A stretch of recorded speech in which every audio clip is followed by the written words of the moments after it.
Hello mga kababayan. So guys, yung Vice Presidential Security Group na biruin nyo, 350 pala ang parang lumalabas na security personnel ni Vice President Sara Duterte ha. Na biruin nyo, ito halo na kapulisan at saka militar.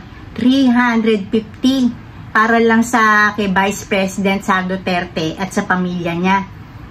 So ito magkakaroon ng overhaul kasi sinabi na pala ng PNP si AFP Chief Romeo Browner para nga kumbaga man i-replace nila yung ibang members na security group ni Vice President, no, particularly no na kasama ay yung pinaka-chief ng security group, no, yung commander.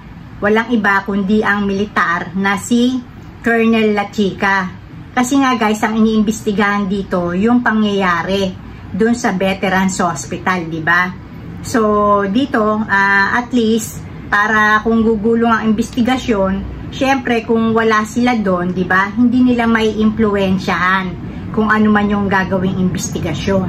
So ang sabi, nagpadala na daw ang PNP ng 25 na bagong kapulisan para nga i-replace yung mga aalisin muna. Pero syempre siguro no, sa bilang ganun pa rin naman.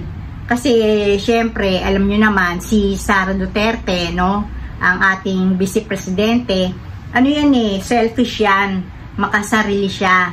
Imbis na maglingkod siya sa bayan, yung mga kapritsyo niya inuuna niya, di ba? Kagaya niyan, biruin nyo 350. Imbis na magmanman ang mga ito, magbantay sa ibang mga lugar sa ating bansa.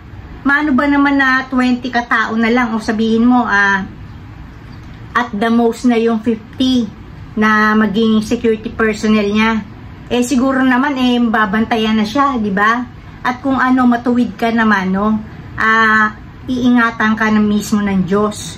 So yung kung 50 nga lang nasa kanya, na yun masyado nang marami yun kasi walang vice president na ganun karami ang security personnel, no. So yung 300 na ibabalik niya kung nasa puso niya, pero sa tingin ko hindi, kasi nga alam niyo naman si Sara, sabi ko nga laging kung ano yung mahuhutot niya sa gobyerno, kung ano yung magiging pakinabang niya, hindi yung kung ano yung maipaglilingkod niya, kung ano yung maibibigay niya para sa ikagaganda ng buhay ng mga mamayang Pilipino. So dito matalino rin kasi si ang ating Vice President Sara Duterte, kasi dun sa kanyang confidential funds, no, na alam naman natin dalawang departamento yon, Office of the Vice President at saka yung sa Department of Education na hinawakan niya, ang mga pinagbaksakan ng mga confidential funds niya guys, kung i-recall nyo yung memory nyo, pinakuha niya lang yung pinaka-confidential funds niya sa kanya mga special disbursing officers. Pero matapos makuha yun sa mga bangko, no, ay pinasundo niya yung kaperahan sa mga pinaka-chief of security niya na puro mga militar. So, ang alam ko, yung isa nga sila Chika, nalimutan ko lang isa, ayoko naman mag-name drop na hindi man ako sigurado, pero sure yung isa doon sila Chika.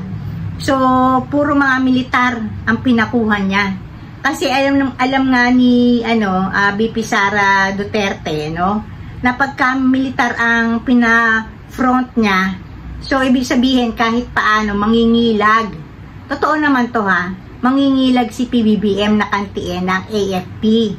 Kasi alam nyo ang AFP, yan, may kapangyarihan yan na kumbaga man magsagawa ng mga coup d'etat. So ang prinont niya sa pagkuha sa mga kaperahan na confidential funds mga militar.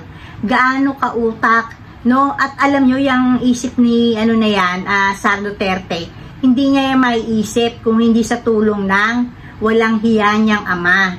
Kung sino pa, kundi yung nasa The Hague ngayon, di ba? Si ex-President Rodrigo Duterte. So, ito ang development, no, na iimbestigahan. Halimbawa, kung ano yung nangyaring action ni Colonel La Chica, 'di ba? Sa kasagsagan ng pangyayari sa Veterans Hospital, kung saan etong ginawa ni Sara Duterte na pagsugod, pagwawala sa Veterans Hospital, nakaganda.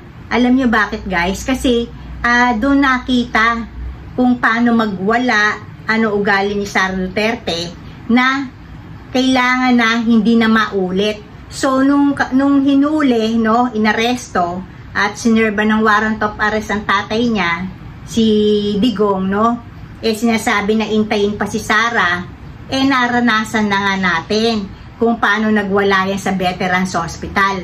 So dahil doon, hindi na binigyan pa ng opportunity na mag-stage na naman ng another kadramahan itong si Sara, at hindi na pinayagang makita pa ni Digong itong si Sara, dahil alam naman na magwawala lang katulad nung ginawa niya sa Veterans Hospital. So in a way, maganda yung nangyari sa Veterans Hospital kasi nakatulong yon para nga malaman na ganun pala si Sara. Kung hindi ginawa ni Sara yung sa Veterans Hospital at ngayon niya palang gagawin pagwawala dito sa pagkaka-arrest ng tatay niya, malamang sa malamang hindi talaga napadala sa dahig si Digong, dahil ang mangyayari niyan, hindi papayag si Sara, magwawala yan.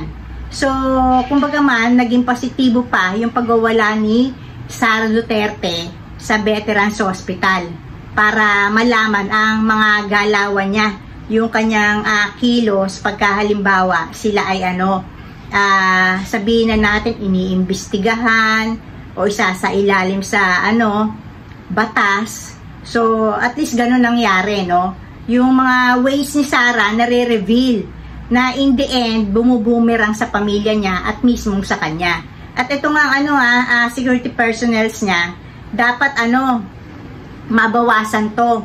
Dapat maibaba na lang sa 50 na lang at the most. Yung 300 maging kapaki-pakinabang sa ibang panig ng Pilipinas. Ma-distribute sila.